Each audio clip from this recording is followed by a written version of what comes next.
Students last લેક્ચરમાં આપણે alcohol સંયોજનોની બનાવટ વિશે ભણ્યા. લાસ્ટ લેક્ચરમાં આલ્કોહોલ સંયોજનોની બનાવટ વિશે ભણ્યા.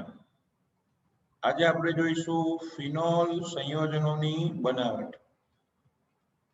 ઓકે, ફિનોલ સંયોજનોની બનાવટ. આલ્કોહોલ સંયોજનોની બનાવટ જેમ 4 પદ્ધતિથી થાય છે એમ ફિનોલની પણ બનાવટ ડિફરન્ટ 4 મેથડથી થતી હોય છે. સૌથી પહેલી મુદ્દાની વાત એ છે બાળકો કે ફિનોલ એને ઔદ્યોગિક ક્ષેત્રે એક વિશિષ્ટ નામ આપવામાં આવે છે, એ છે કાર્બોલિક એસિડ. ફિનોલનું ઔદ્યોગિક ક્ષેત્રે વિશિષ્ટ નામ છે કાર્બોલિક એસિડ. કાર્બોલિક એસિડ એટલે કે ફિનોલ એને સૌથી પહેલી વખત કોલટારમાંથી બનાવવામાં આવ્યો હતો. કોલટાર, એમાંથી પહેલી વખત તેનું અલગીકરણ કરવામાં આવ્યું હતું. હાલમાં બેન્ઝીનમાંથી સમગ્ર વિશ્વમાં ફિનોલની બનાવટ કરવામાં આવે છે. બેન્ઝીનમાંથી ફિનોલ, જેનું ઔદ્યોગિક નામ કાર્બોલિક એસિડ છે, એને કોલટારમાંથી બનાવવામાં આવેલો. શેમાંથી બનાવવામાં આવેલો? કોલટાર. એટલું જ નહીં, ફિનોલ એને નામ કાર્બોલિક એસિડ છે, કોલટારમાંથી પહેલી વાર બનાવેલો, હાલમાં બેન્ઝીનમાંથી બને છે. એન્ટ્રન્સ એક્ઝામના આધારે જોઈએ ને તો બુકમાં આટલું એડ કરી દેજો. ફિનોલ એનું વર્ગીકરણ કરો. ફિનોલ એનું વર્ગીકરણ કરો, આવું પૂછાય છે. તો બાળકો, ફિનોલ છે ને એ મુખ્યત્વે 2 કેમિકલ માંથી બને છે. પહેલું કોલટારમાંથી ફિનોલ અને બીજું પેટ્રો રસાયણમાંથી ફિનોલ. બરાબર? ફરીથી, કોલટારમાંથી ફિનોલ અને પેટ્રો રસાયણમાંથી ફિનોલ, 2 રીતે ફિનોલ બનાવી શકાય. તો જે ફિનોલ પેટ્રો રસાયણમાંથી બનાવ્યો હોય ને, અથવા તો જે ફિનોલ પેટ્રોલિયમમાંથી બનાવેલો હોય ને, જે ફિનોલ એ પેટ્રોલિયમમાંથી બનાવેલો હોય તેવા ફિનોલને પેટ્રો રસાયણ તરીકે ઓળખવામાં આવે છે. પેટ્રો રસાયણ. અને જે ફિનોલ કોલટારમાંથી બનાવવામાં આવે તેવા ફિનોલને કોલટાર રસાયણ કહેવામાં આવે છે. કોલટાર રસાયણ. ફરીથી, ફિનોલ એ મુખ્યત્વે 2 કેમિકલ્સમાંથી બને છે, કોલટાર અને પેટ્રોલિયમ. જે ફિનોલ કોલટારમાંથી બનાવેલો હોય તેને કોલટાર રસાયણ, અને જે ફિનોલ પેટ્રોલિયમમાંથી બનાવેલો હોય તેને પેટ્રો રસાયણ કહે છે. જે ફિનોલ કોલટારમાંથી બનાવેલ હોય તેને કોલટાર રસાયણ, અને જે ફિનોલ પેટ્રોલિયમમાંથી બનેલો હોય તેને પેટ્રો રસાયણ કહે. તો 2 પ્રકારના ફિનોલ બજારમાં ઉપલબ્ધ હોય છે. કયા કયા? કોલટાર રસાયણ અને પેટ્રો રસાયણ. ઓકે, તો હવે ફિનોલના ઉત્પાદન માટેની 4 પદ્ધતિઓ આપણે 1 બાય 1 જોઈશું. ફિનોલના ઉત્પાદનની સૌથી પહેલી પદ્ધતિ છે હેલો એરિન સંયોજનોમાંથી. પહેલી પદ્ધતિનું નામ છે હેલો એરિન સંયોજનોમાંથી. ઓકે, હેલો એરિન સંયોજનોમાંથી ફિનોલના ઉત્પાદન, આ પદ્ધતિને બુકમાં એડ કરી નાખો. આને ડાઉ પદ્ધતિ કહેવામાં આવે છે. આને ડાઉ સાયન્ટિસ્ટે આપેલી પદ્ધતિ તરીકે ઓળખીશું. તમારી ટેક્સ્ટબુકમાં આ પદ્ધતિ આખી સમજાવી નથી, પણ તમે આખી પદ્ધતિ સમજી લેજો. અને ઓલરેડી લગભગ તમે ચેપ્ટર નંબર 11 માં ભણી ગયા છો. બરાબર? ડાઉ પદ્ધતિમાં એવું હોય, ક્લોરોબેન્ઝીનની પ્રક્રિયા 6 થી 8% સાંદ્રતા ધરાવતા જલીય સોડિયમ હાઇડ્રોક્સાઇડ સાથે થાય. NaOH સાથે 623 કેલ્વિન તાપમાને અને 300 વાતાવરણ દબાણે પ્રક્રિયા થાય બંધ પાત્રમાં ક્લોરોબેન્ઝીન અને આલ્કલી 6 થી 8% લઈને ઊંચા તાપમાને દબાણે પ્રક્રિયા કરો તો આ પ્રક્રિયામાં બાળકો H અને Cl બનાવશે HCl આડ પેદાશ અને મુખ્ય નિપજ તરીકે પ્રાપ્ત થાય છે સોડિયમ ફિનોક્સાઇડ. મુખ્ય નિપજ તરીકે પ્રાપ્ત થાય છે સોડિયમ ફિનોક્સાઇડ. શું મળશે? Sodium phenoxide. તો આમ ક્લોરોબેન્ઝીન એની ઊંચા તાપમાને દબાણે આલ્કલી સાથે પ્રક્રિયાથી સોડિયમ ફિનોક્સાઇડ મળ્યું, પહેલું સ્ટેપ. હવે છે ને આ બેઝિક ક્ષાર છે. હવે આ બેઝિક ક્ષારને HCl વડે તટસ્થ કરી નાખીએ. આ બેઝિક ક્ષાર છે ને સોડિયમ આયન બેઝનું ઉદાહરણ છે. Na+ ના લીધે આ બેઝિક ક્ષાર છે, તો એને એસિડ ઉમેરી તટસ્થ કરો તો Na+ અને Cl- શું આપશે? NaCl. તો H+ ત્યાં જઈને અનુવર્તી મુખ્ય નિપજ આપે છે ફિનોલ. શું નિપજ આપશે? ફિનોલ. તો હેલોએરિન સંયોજનોમાંથી એટલે કે ડાઉ પ્રોસેસ દ્વારા આપણે ફિનોલની બનાવટ કરી શકીએ. આ ડાઉ પ્રોસેસમાં બીજી એક વાત તમારે ખાસ ધ્યાન રાખવાની કે આ પ્રક્રિયામાં થાય છે શું? તો આ પ્રક્રિયામાં ક્લોરોબેન્ઝીન એ પોતાની જ મધ્યસ્થી નિપજ નિપજ સાથે પ્રક્રિયા કરે છે અને Na અને Cl શું બનાવે? NaCl.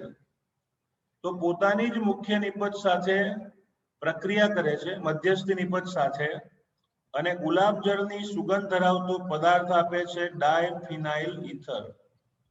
શું આપે? ડાયફિનાઇલ ઇથર. તો બાળકો ક્લોરોબેન્ઝીન એની સોડિયમ ફિનોક્સાઇડ સાથેની રાસાયણિક પ્રક્રિયા થવાથી ડાયફિનાઇલ ઇથર અને NaCl પ્રાપ્ત થાય છે. ડાયફિનાઇલ ઇથર અને NaCl. એટલે આમાં કેવું થાય? ક્લોરોબેન્ઝીનમાંથી સોડિયમ ફિનોક્સાઇડ બને, એ પાછું પ્રક્રિયક સાથે જોડાઈ આડ પેદાશ આપે. જો ડાયફિનાઇલ ઇથર બની જાય તો મુખ્ય નિપજ ફિનોલનું પ્રમાણ ઘટે અને આડ પેદાશ ગુલાબ જળનું પ્રમાણ વધે. ડાયફિનાઇલ ઇથરનું પ્રમાણ વધી જાય. બરાબર? આવું ન થાય એટલા માટે લ શટેલિયરના સિદ્ધાંત અનુસાર પ્રક્રિયા શરૂ થયા પહેલેથી જ થોડી માત્રામાં ડાયફિનાઇલ ઇથર ઉમેરવામાં આવે છે. થોડીક માત્રામાં પહેલેથી જ ડાયફિનાઇલ ઇથર ઉમેરી દે, જેથી કદાચ આડ પેદાશ બને પહેલેથી હાજર હોય એટલે ફરી રિવર્સ જાય રિએક્શન. આથી મુખ્ય નિપજ વધે અને આડ પેદાશ ઘટે.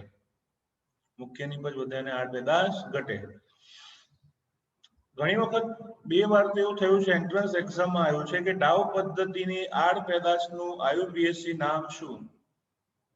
ડાઉ પદ્ધતિની આડ પેદાશનું IUPAC નામ શું? ડાયફિનાઇલ ઇથર સામાન્ય નામ છે. IUPAC નામકરણ કરવા માટે પહેલા એક કામ કરો, પહેલા ઓક્સિજન આપી દો ડાબી બાજુ વાળાને કે જમણી બાજુ વાળાને, એટલે નામ થાય ફિનાઇલ વત્તા ઓક્સિજન, ફિનોક્સી.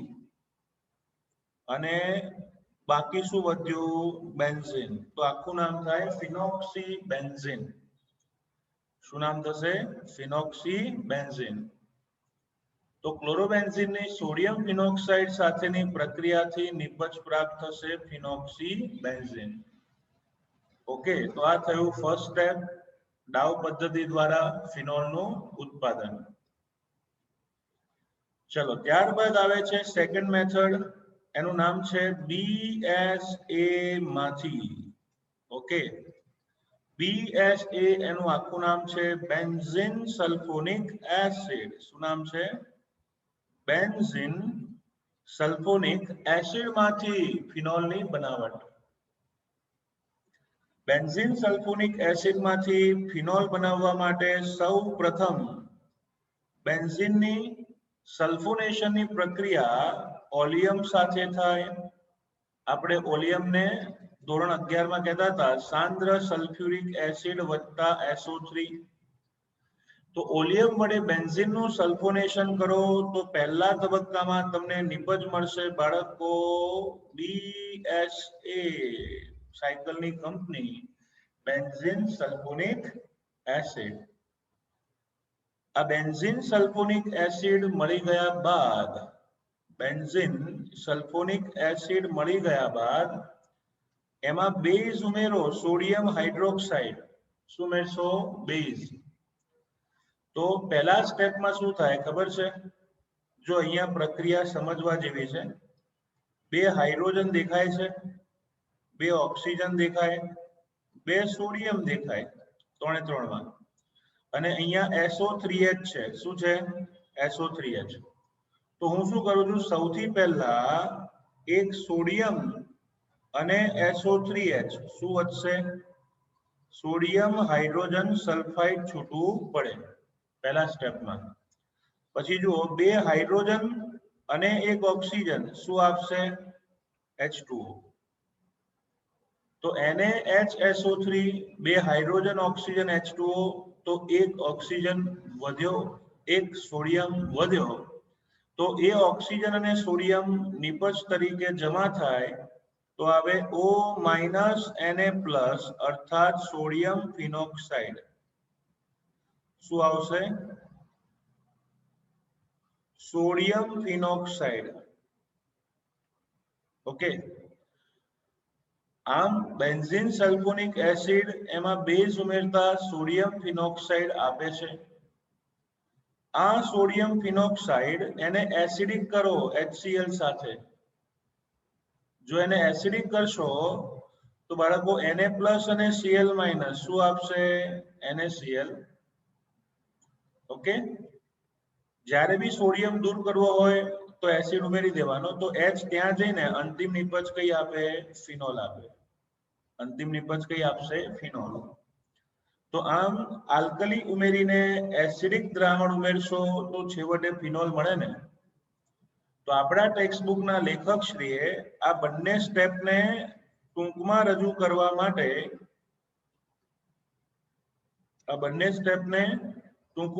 કરવા માટે આવું ડાયરેક્ટ લખ્યું છે કે બેન્ઝીન સલ્ફોનિક એસિડ એમાં પહેલા સ્ટેપમાં NaOH ઉમેરો અને બીજા સ્ટેપમાં એસિડ ઉમેરશો તો પ્રક્રિયા થઈને સીધું ફિનોલ પ્રાપ્ત થાય છે. પ્રક્રિયા થઈને સીધું શું પ્રાપ્ત થશે? ફિનોલ. સમજી ગયા? એટલે તમને ભલે લખવાનું આ છે પણ તમને આઈડિયા હોવો જોઈએ કે કઈ રીતે પ્રક્રિયા થશે. બીજું તમારા નોલેજ માટે કહું તો જર્મનના વૈજ્ઞાનિકોએ સૌથી પહેલી વખત 1840 માં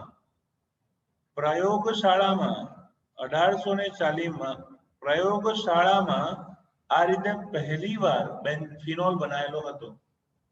તમારી બુકમાં આની ડિસ્ક્રિપ્ટિવ ઇન્ફોર્મેશન નથી, પણ ફર્સ્ટ ટાઈમ લેબોરેટરીમાં જર્મન સાયન્ટિસ્ટે જે ફિનોલ બનાવ્યો હતો એ આ મેથડ છે, બેન્ઝીન સલ્ફોનિક એસિડ માંથી ફિનોલ. ઓકે. ચલો ત્યારબાદ જોઈએ છે સ્ટેપ નંબર 3 એટલે કે પદ્ધતિ નંબર 3. ત્રીજી પદ્ધતિનું નામ છે બાળકો ડાયએઝોનિયમ ક્ષાર માંથી એટલે કે ડાયએઝોનિયમ સોલ્ટ માંથી. તમને યાદ છે કે નાઇટ્રોજન સાથે ડબલ બોન્ડ હોય ને તો આનું નામ થાય એઝો. પછી બીજી બાજુ બી નાઇટ્રોજન હોય ને તો એને કહેવાય ડાયએઝો. પછી જો નાઇટ્રોજન પોતાનું આખું યુગ્મ સામેવાળાને આપી દે તો ધન વીજભારિત થાય, તો એને લખાય ડાયએઝોનિયમ, ધન વીજભાર આવવાથી. અને પાછળ કોઈ બી ક્ષાર જોડાય તો આખું નામ થાય ડાયએઝોનિયમ સોલ્ટ માંથી. ઓકે, તો ડાયએઝોનિયમ સોલ્ટ એને આ રીતે આપણે શો કરી શકીએ બેન્ઝીન પર N triple bond N plus X minus. Okay, આ ક્ષાર કઈ રીતે બને એ તમે ચેપ્ટર નંબર 10 માં પણ ભણી ગયા કે જ્યારે એનિલિન એની પ્રક્રિયા બરફની હાજરી એટલે 273 થી 278 કેલ્વિન તાપમાનના ગાળામાં એનિલિનની પ્રક્રિયા નાઇટ્રસ એસિડ સાથે થાય. એનિલિનની પ્રક્રિયા કોની સાથે? નાઇટ્રસ એસિડ સાથે. આ નાઇટ્રસ એસિડ બને ક્યાંથી? તો એમાં યાદ રાખો, સોડિયમ નાઇટ્રાઇટના ટુકડા હોય ને એમાં હું HCl ઉમેરું તો નાઇટ્રસ એસિડ બને. તો નાઇટ્રસ એસિડ અથવા તો સોડિયમ નાઇટ્રાઇટ અને HCl વચ્ચે પ્રક્રિયા થાય તો મિકેનિઝમ આવું છે બાળકો. સૌથી પહેલા છે ને હાઇડ્રોજન ગણી નાખવાના. કેટલા હાઇડ્રોજન છે? 2. અહીંયા બી કેટલા હાઇડ્રોજન છે? 2. ઓક્સિજન પણ કેટલા? 2. તો 4 હાઇડ્રોજન 2 ઓક્સિજન શું આપશે? 2H2O. બીજું, 1 સોડિયમ અને 1 ક્લોરીન ભેગા થઈને શું આપશે? NaCl. 1 સોડિયમ અને 1 ક્લોરીન ભેગા થઈને આપશે NaCl. બરાબર. તો ફાઇનલી અહીંયા વધવાનું શું? વધવાનું બાળકો બેન્ઝીન ઉપર 1 નાઇટ્રોજન તો છે જ, બીજો 1 નાઇટ્રોજન આવશે એટલે બને triple bond N plus. Chlorine 2 હતા એમાંથી 1 વપરાયો તો બનશે Cl માઇનસ. તો આનું નામ થાય બેન્ઝીન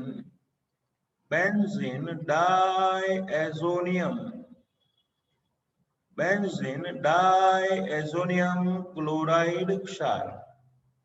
બરાબર. તો એનિલિનનું ડાયએઝોટાઇઝેશન થશે તો બેન્ઝીન ડાયએઝોનિયમ ક્લોરાઇડ મળે છે. એકવાર પ્રક્રિયાની ક્રિયાવિધિ સમજાવી દઉં, ફટાફટ જોઈ લો. પહેલા તો જો 2 હાઇડ્રોજન છે, અહીંયા બી 2 હાઇડ્રોજન અને 2 ઓક્સિજન એટલે 4 હાઇડ્રોજન 2 ઓક્સિજન H2O. પછી 1 સોડિયમ અને 1 ક્લોરીન બનાવશે NaCl. તો વધ્યું શું? એને હું અલગ કલરથી દર્શાવું તો 1 નાઇટ્રોજન અહીંયા વધ્યો, 1 નાઇટ્રોજન અહીંયા વધ્યો, 2 ક્લોરીનમાંથી 1 વપરાયો તો 1 ક્લોરીન અહીંયા વધ્યો. તો થયું શું? Benzene diazonium chloride. બસ બીજું કંઈ જ નહીં, એને ગરમ પાણી ઉમેરીને એટલે કે વાર્મ વોટર ઉમેરીને રાખો, મિશ્ર કરો તો પાણીમાં 2 આયનો હોય, H+ અને OH-. પાણીમાં 2 આયનો છે. કયા કયા? H+ અને OH-. તો બાળકો N N2 બની ઉડી જાય. H અને Cl બનાવે HCl. જ્યાંથી છૂટું પડે ત્યાં OH જોડાઈ જાય, ફિનોલ બની જાય. શું નિપજ આપશે? ફિનોલ. તો આમ એનિલિનનું ડાયએઝોટાઇઝેશન થાય તો એનાથી આપણને બેન્ઝીન ડાયએઝોનિયમ ક્લોરાઇડ મળે છે. અને એને ગરમ પાણી સાથે પ્રક્રિયા કરો તો એમાંથી ફિનોલ નિપજ તરીકે મળે. આને કહીશું આપણે થર્ડ પ્રોસેસ ડાયએઝોનિયમ ક્ષારમાંથી. બરાબર. ચલો, ત્યારબાદ બેસ્ટ મેથડ ફોર ફિનોલ. એવું કહેવાય છે કે ક્યુમિન પદ્ધતિ દ્વારા ફિનોલનું ઉત્પાદન સમજાવો. ઓકે, અથવા તો એવું પણ પૂછાય કે વિશ્વમાં સૌથી મોટા પાયે થતું ઉત્પાદન ફિનોલનું કયું છે? સમજાવો. અથવા ફિનોલના ઉત્પાદનની શ્રેષ્ઠ પદ્ધતિ કઈ? ફિનોલના ઉત્પાદનની શ્રેષ્ઠ પદ્ધતિ કઈ એની માહિતી આપો. તમારી ટેક્સ્ટબુકમાં માહિતી થોડીક ઓછી છે પણ આપણે કોઈ જરૂર નથી વધારે ભણવાની. ચલો, પહેલા તો ક્યુમિન પદ્ધતિ કેમ શ્રેષ્ઠ છે એની વાત કરું.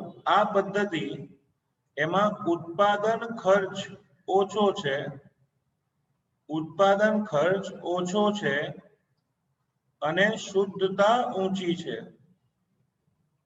उत्पादन खर्च ओछो अने शुद्धता ऊंची छे એટલા માટે બેસ્ટ મેથડ કહેવાય છે।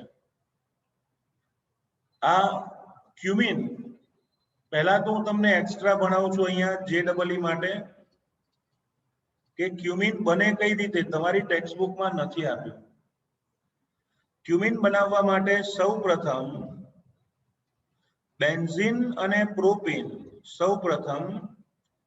બેન્ઝીન અને પ્રોપીનને છિદ્રાળુ સિલિકામાં જમાવેલા ફોસ્ફોરિક એસિડની હાજરીમાં 523 કેલ્વિન તાપમાને ગરમ કરવામાં આવે છે। બેન્ઝીન અને પ્રોપીન ઓકે એને છિદ્રાળુ સિલિકામાં જમાવેલા ફોસ્ફોરિક એસિડની હાજરીમાં 523 કેલ્વિન તાપમાને ગરમ કરવામાં આવે છે। બાળકો બેન્ઝીન ઉપર અત્રે આવશે H, બરાબર। દરેક કાર્બન પર બેન્ઝીનમાં હાઇડ્રોજન હોય જ છે। થાય શું ખબર છે, પાઈ બંધ તૂટે છૂટી પડે સંયોજકતા પૂરી કરે હાઇડ્રોજન। હું અહીંયા ડ્રો કરી રહ્યો છું બાળકો બેન્ઝીન, બરાબર। બેન્ઝીન ઉપર બીજો કાર્બન જોડાય એટલે આ બીજો કાર્બન જોડાઈ ગયો, તમે જોઈ શકો છો આ બીજો કાર્બન બેન્ઝીન પર જોડાયો।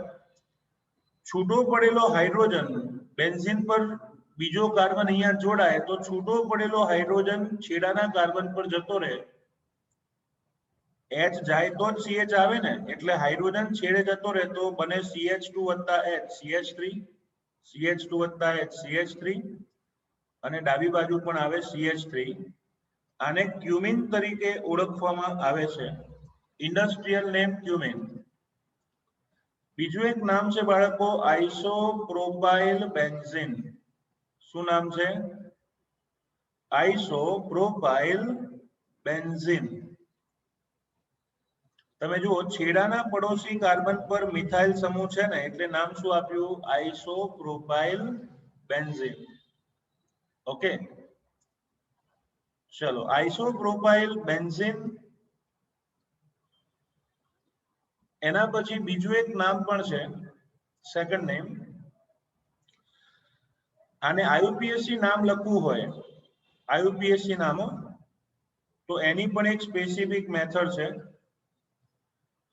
IUPAC નામમાં સૌથી પહેલા આપણે લખીશું બાળકો પાછળનું નામ બેન્ઝીન। તમને મેથડ શીખવાડું છું, પાછળનું નામ શું આવે? બેન્ઝીન IUPAC માં। હવે બેન્ઝીન ઉપર જે કાર્બન જોડાય ને એને પહેલો નંબર આપવાનો, તો પડોશી કાર્બન બીજો થાય। અચ્છા, લાંબી શૃંખલા બે જ કાર્બનની થાય, એક ને એક બે, એમાં પહેલા કાર્બન પર કયો સમૂહ છે? મિથાઇલ, એટલે આખું નામ આવું લખાય 1 મિથાઇલ, બે કાર્બન છે એટલે લખાય ઇથાઇલ અને પાછળ બેન્ઝીન, તો આખું નામ થાય 1 મિથાઇલ ઇથાઇલ બેન્ઝીન। શું લખાય? 1 મિથાઇલ ઇથાઇલ બેન્ઝીન। તમને યાદ હશે બેન્ઝીન પર CH3 હોય તો તમે શું લખો છો? Methyl benzene. બેન્ઝીન પર C2H5 હોય તો લખો છો ઇથાઇલ બેન્ઝીન। એમ અહીંયા થશે 1 મિથાઇલ ઇથાઇલ। બીજું ક્યુમિનને આવું પણ કહેવામાં આવે છે C9H12। એકવાર રૂકરીની એક્ઝામમાં પૂછાયું હતું કે આ અણુસૂત્રવાળા સંયોજનનું ઔદ્યોગિક નામ શું? C9H12, તો એને ક્યુમિન કહેવામાં આવે છે। તો તમારી બુકમાં આ હંમેશા હું કહું એટલું એક્સ્ટ્રા એડ કરી નાખજો, બરાબર। તમને આનો વિડીયો બી મોકલીશ એટલે જે એડ કરવાનું છે તમે કરી શકો। તો હવે ટેક્સ્ટ બુક પર આવીશું। ક્યુમિનનું બંધારણ થાય okay CH3CH, CH3 benzene ring. હવે આ ક્યુમિનમાં હવા પસાર કરો એટલે કે ઓક્સિજન પસાર કરો તો થાય શું ખબર છે? આ જે ઓક્સિજન છે ને એ CH બંધમાં સમાઈ જાય। આ જે ઓક્સિજન હતો ને એ CH બંધમાં સમાઈ જાય, થાય કેવું જુઓ, કાર્બન CH3 CH ઓક્સિજન એની વચ્ચે પેરોક્સાઇડ સ્વરૂપે જમા થયો તો ક્યુમિનના દ્રાવણમાંથી હવા પસાર કરો તો નિપજ મળે છે ક્યુમિન હાઇડ્રોપેરોક્સાઇડ. ક્યુમિન હાઇડ્રોપેરોક્સાઇડ. તો ક્યુમિનમાંથી હવા પસાર કરો નિપજ મળશે ક્યુમિન હાઇડ્રોપેરોક્સાઇડ. ઓકે, ચલો ત્યારબાદ તે સમગ્ર દ્રાવણને એસિડિક જળ વિભાજન કરો, એટલે કે એસિડ મંદ ઉમેરીને જળ વિભાજન કરો તો બાળકો અહીંયાથી બંધ તૂટે છે પેરોક્સાઇડ થી. પેરોક્સાઇડ થી બંધ તૂટે તો વધ્યું CH3COCH3 આડ પેદાશ તરીકે મળે છે એસિટોન CH3COCH3 અને OH સમૂહ બેન્ઝીન રિંગ સાથે સીધો જોડાઈ જાય અને ફિનોલ નિપજ આપે છે. ઓકે, OH સમૂહ બેન્ઝીન વલય સાથે સીધો જોડાઈને ફિનોલ નિપજ આપશે. આ છે ફિનોલનું ક્યુમિન પદ્ધતિ દ્વારા ઉત્પાદન. પહેલા હવા પસાર કરો, પછી એસિડિક જળ વિભાજન કરો તો મુખ્ય નિપજ ફિનોલ, આડ પેદાશ મળે છે એસીટોન. એન્ટ્રન્સ એક્ઝામમાં ઘણીવાર પૂછાતું હોય છે કે ભાઈ ક્યુમિન પદ્ધતિના આડ પેદાશનું આયુપીએસસી નામ શું? તો એનું આયુપીએસસી નામ આવશે પ્રોપેનોન. બરાબર, 3 કાર્બનનો કીટોન પ્રોપેનોન. તમારે ખાલી નોલેજ માટે કહું કે why it is best method for industrial production of phenol. તો પહેલું, ડાઉ પદ્ધતિમાં ઊંચું તાપમાન દબાણ હતું એટલે ખર્ચો વધારે થાય. બીજું, ફિનોલ મળે તો મળે ને તો ગુલાબજળ મળે. હવે ફિનોલ છે ને લાઈફબોય સાબુમાં વપરાય તો થાય કેવું ખબર છે, કંપની ખોલી હોય લાઈફબોયની અને સંતૂર વેચવાનો વારો આવે, ગુલાબજળ સંતૂર. બરાબર, એટલે કહેવાનો અર્થ છે પેલામાં કાં તો મુખ્ય નિપજ મળે કાં તો ગૌણ નિપજ મળે. જ્યારે અહીંયા કેવું છે, બેવ મળે છે, ફિનોલ બી મળે, એસિટોન બી મળે છે.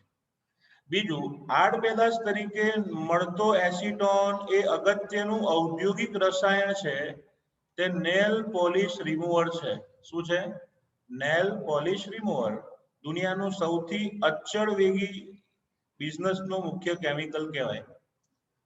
આ એસિટોન છે ને એ નેલ પોલિશ રિમૂવર છે, પેઇન્ટ ઇન્ડસ્ટ્રીનો મુખ્ય દ્રાવક છે. આ બધાના કારણે તમારા પ્રોડક્શનનો અડધો ખર્ચો તો આડ પેદાશ જ સોલ્વ કરી આપે. ખ્યાલ આવ્યો? એટલે ઉત્પાદન ખર્ચ ઓછો છે અને શુદ્ધતા પણ ઊંચી છે. એનું કારણ કહું, તમારે આ બેવને અલગ કરવા હોય ને તો સહેલું છે. એરોમેટિકનું ઉત્કલન બિંદુ ઊંચું હોય, આનું નીચું હોય, એટલે સહેલાઈથી નિસ્યંદન કરીને મેળવી શકો. એટલે મારા બે બ્રહ્મ વાક્ય યાદ રાખજો, ઉત્પાદન ખર્ચ કેવો ઓછો અને શુદ્ધતા કેવી ઊંચી. એટલા માટે આ ક્યુમિન પદ્ધતિને સર્વશ્રેષ્ઠ પદ્ધતિ તરીકે ઓળખવામાં આવે છે. ઓકે,